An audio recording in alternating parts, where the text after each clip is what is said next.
Hey, cinema aficionados, Dan Patton, Screen Magazine. Thanks for joining me. Today, we're going to talk again about Power Book 4 Force. Force is a show on Stars about a drug dealer named Tommy Egan. Tommy is charming, Tommy is charismatic, Tommy is funny, and Tommy is violent. He also will stop at nothing to control all the drug trade in the city of Chicago. When it premiered in 2022, Power Book 4 Force became Star's most highly rated show. Season 2 premiered on September 1st, about 3 weeks ago, and so far the reviews have been excellent. I mean, people love it. Tommy has formed an alliance of sorts with a man named Diamond Sampson, who is the leader of another organization called the Chicago Brothers Incorporated, and also known as CBI. They also sell drugs, and Tommy also seems to be interested in romance. He has met a young lady named Maria Garcia, who is a nurse who wants nothing to do with the drug trade. But the thing is, her older brother is a big drug supplier to Tommy. So more conflict, more romance, more entangling alliances, and all of it shot in Chicago, which is awesome on like 5 million different levels, but mostly awesome today because we are sitting down and talking with the location manager for Power Book 4 Force, Miss Danielle Weber. Danielle, thanks for joining us. How are you? I'm good. Pleasure to be here. Excellent. Well, and congratulations on season 2. We're going to talk about your job with the show, but first I want to know, when you saw the script for season 2, there's a lot of surprises, a lot of things, and you know, some characters are no longer with us after 2 shows. What was your initial reaction? What excited you? What delighted you about the script for season 2? Well, it's exciting. There's a lot of stunts, there's a lot of action, and we have great writers. So a lot of that was exciting to bring into Chicago and, close down roads and bring in some stunt guys and do a lot of exciting stuff. You're getting great reviews. Aramide Tinubu, a writer for Variety, said that the show has really hit its stride in season 2. And one of the reasons being that Chicago is no longer just a pretty backdrop. So how cool is it for you to hear that? And how did you help make that happen? How important is it to make Chicago kind of a character or weave it into the fabric? I mean, I think it's great. One thing we did specifically, which is what the directors and producers and production designer asked us to do, was to find specific areas in each neighborhood to gather and use as transitions in between each scene. So in the first episode specifically, you'll see transitions, images of each neighborhood. So you'll know exactly where we are, but you'll know it only if you're a local. If you're a local and part of Bronzeville or South Shore, you'll know exactly where that is. Like Lem's Barbecue, you'll pick that out only if you're in that neighborhood. So it's very much a love letter to each neighborhood. What were among your greatest challenges? Did you cover any new ground as a location manager with the things that had happened, and what were they, if you did? Well, for season 2, the first episode, we were establishing a lot of our recurring locations. So there's maybe 2 or 3 that we go to almost every episode. So finding those and making them safe for the crew to go in, doing a lot of toxic cleanup and making them clean and safe for the crew to film in every day. And how do you determine what is the best location? Well, we get our script and then we give our best interpretation of what we think works for the script, and then we give our options to the director, and they then narrow it down from there. Excellent. So how many options do you present? A ton. I personally like to give them a ton of options. There's always a plan A, a plan B, and then a backup to plan B. And that's just to make sure we're covered on every angle. And when do you have to have it confirmed? How many weeks or days before you're shooting do you lock in a location? Well, it all depends because, with TV, it's all very much a quick and fast-paced environment.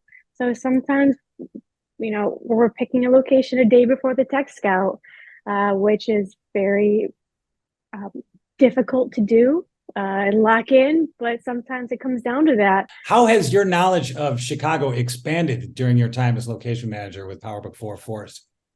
I'm definitely figuring out little tiny details of each neighborhood that are specific to each neighborhood. Like if you're a resident of Pilsen, what screams Pilsen to you, what is very specific to you in your neighborhood. And we do that for a lot of different neighborhoods. So, like Little Village, the Arch, which I knew about, but like that is something that very much screams Little Village. In the final scene of episode 1, there is I don't want to ruin it for anybody, but Tommy shoots someone in an alley, and there's graffiti on the wall of the alley that says "Stop the violence." How did you find that location, and what kind of discussion preceded using that location with that message, on the wall in the alley? Again, that was something that was very much driven by our production designer and our director of the show, of that episode. And then we just found someone that was willing to work with us and the storyline, because it is a difficult storyline. And then our director and our producer and our production designer specifically wanted to create a mural somewhere. So we found a place who would put up that mural for the entire season, and they ended up keeping it at the end of the season. So it kind of worked out for everybody. It's still there if you drive down Ogden. You probably already know what's going to happen between Tommy and Maria, the young nurse who he seems to be really, trying to get something going with. What kind of a boyfriend do you think Tommy Egan would make?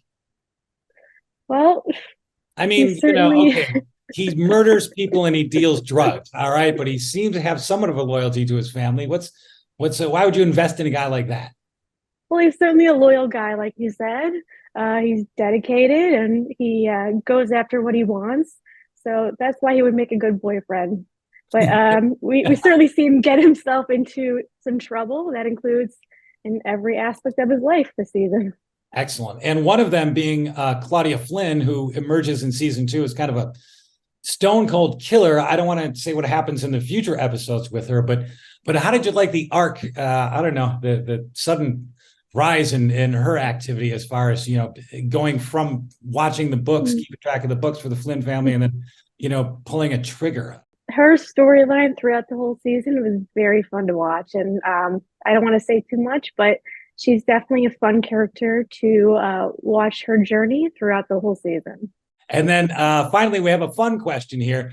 As a location manager, and someone involved in film and television, do you have a bucket list of personal favorites, of locations that you would like to see appear, on Force or anywhere? What's in Chicago? What's just a gem of an area where people should be doing more filming?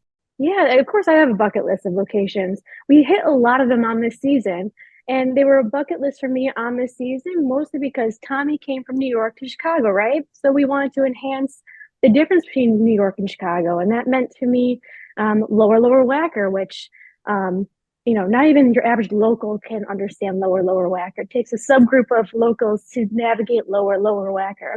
So we went there. We went to the Riverwalk, which is very much a Chicago location, both the north end and the south end. And then, of course, the train. Our trains are so iconic to Chicago and amazing to film with, because the crew there, the employees over there, they help us get whatever we want done. They're very flexible and they're very accommodating. So those are the 3 Chicago places that are amazing to film at. Excellent. And then for the rest of the season, do we have some new locations that are going to surprise people? And are you allowed to tell me what they are? We will absolutely have new locations that will surprise people, and I cannot tell you what they are. Excellent. Well, I appreciate your time. And everyone, that's Danielle Weber, who's the location manager for PowerBook 4 Force, which streams every Friday night on the Stars Network. My name is Dan Patton for Screen Magazine, and thanks for joining us. Thanks, Danielle. Thank you. Thank you.